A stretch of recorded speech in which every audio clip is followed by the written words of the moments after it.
Halo Sobat Mania, kembali lagi di BRC Official, ada kabar menarik nih mengenai PSM Makassar, saat ini tengah dihadapkan pada situasi pelik, setelah kehilangan salah satu pilar penting, di lini belakang mereka, Yuran Fernandes. Bek asal Tanjung Verde itu, baru saja menerima sanksi berat dari Komisi Disiplin, Komdis PSSI. Akibat pernyataan kontroversial, yang ia lontarkan melalui media sosial. Dalam unggahannya, Yuran secara terbuka menyuarakan kritik tajam terhadap kondisi sepak bola Indonesia. Ia menyebut adanya praktik-praktik korupsi yang merusak integritas liga. Pernyataan ini langsung menuai reaksi keras, termasuk dari Ketua Umum PSSI yang merasa keberatan dengan tudingan tersebut. Akibatnya, Yuran dijatuhi sanksi larangan beraktivitas di dunia sepak bola Indonesia selama 12 bulan, serta denda sebesar 25 juta rupiah. Padahal, pemain bertahan yang dikenal kuat dalam duel udara ini, masih terikat kontrak jangka panjang dengan PSM, yakni hingga Mei tahun 2026, setelah bergabung dengan klub pada Juni tahun 2022.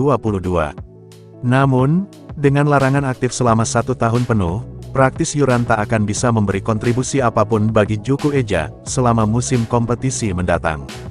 Jika tetap bertahan di klub, ia akan menganggur, dan hanya menjadi beban gaji. Situasi ini, tentu membuat manajemen PSM Makassar harus bergerak cepat, mencari pengganti yang sepadan. Dengan waktu persiapan menuju musim baru, yang kian dekat, klub perlu mempertimbangkan opsi pemain asing, yang sudah berpengalaman bermain di Liga Indonesia. Dan idealnya, berasal dari klub yang secara finansial atau posisi klasemen, sedang dalam tekanan, misalnya klub yang terancam degradasi. Berikut ini, 3 nama bek asing yang bisa menjadi alternatif realistis bagi PSM Makassar untuk mengisi kekosongan yang ditinggalkan Yuran Fernandes. 1. Joao Ferrari PSIS Semarang. Joao Ferrari menjadi salah satu bek asing yang bisa dipertimbangkan untuk memperkuat lini pertahanan PSM Makassar. Pemain kelahiran Brasil ini memiliki kewarganegaraan ganda, Brasil Italia, dan bergabung dengan PSIS Semarang pada Juli tahun 2024 setelah didatangkan dari klub asal Malta, Colas Saints FC. Selama musim ini, Ferrari tampil cukup konsisten, dengan mencatatkan 32 penampilan. Selain disiplin di lini belakang, ia juga berkontribusi dalam serangan, dengan mencetak 2 gol, dan memberikan 1 assist.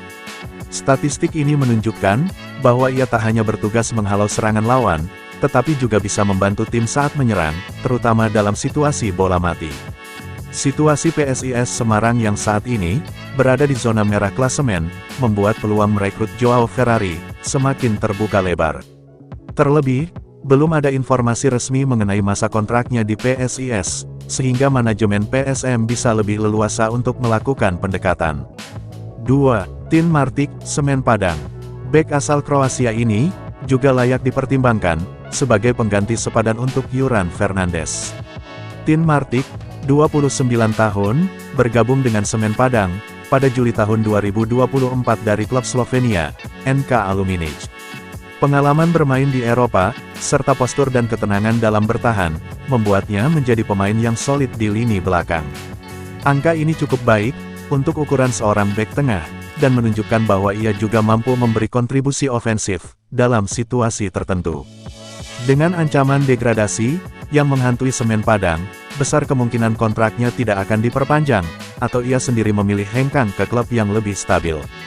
PSM bisa memanfaatkan momentum ini, untuk mendatangkannya, dengan biaya yang relatif lebih terjangkau.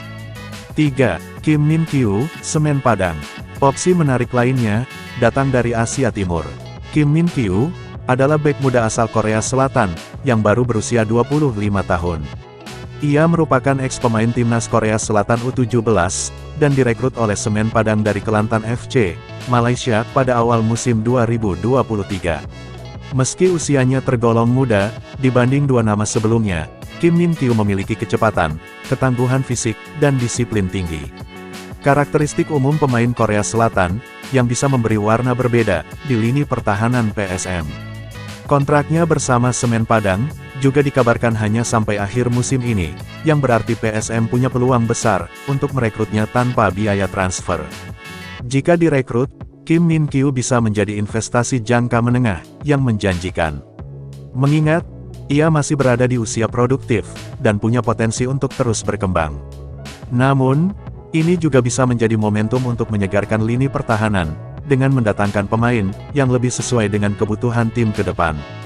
3 nama di atas, Joao Ferrari, Tim Martik, dan Kim Min Kyu, bisa menjadi solusi cerdas, jika manajemen PSM mampu bergerak cepat, sebelum kompetitor lain mengamankan jasa mereka. Apakah PSM akan memilih pengalaman Eropa seperti Martik, teknik Amerika Latin dari Ferrari, atau ketangguhan Asia milik Kim? Semua bergantung pada strategi pelatih, dan manajemen dalam menyusun ulang komposisi tim, demi tampil lebih kompetitif di musim mendatang. Nah itu dia sobat untuk update kabar hari ini. Bagaimana pendapat kalian sobat? Tulis pendapat kalian ya sobat, dan jangan lupa like, komen dan subscribe.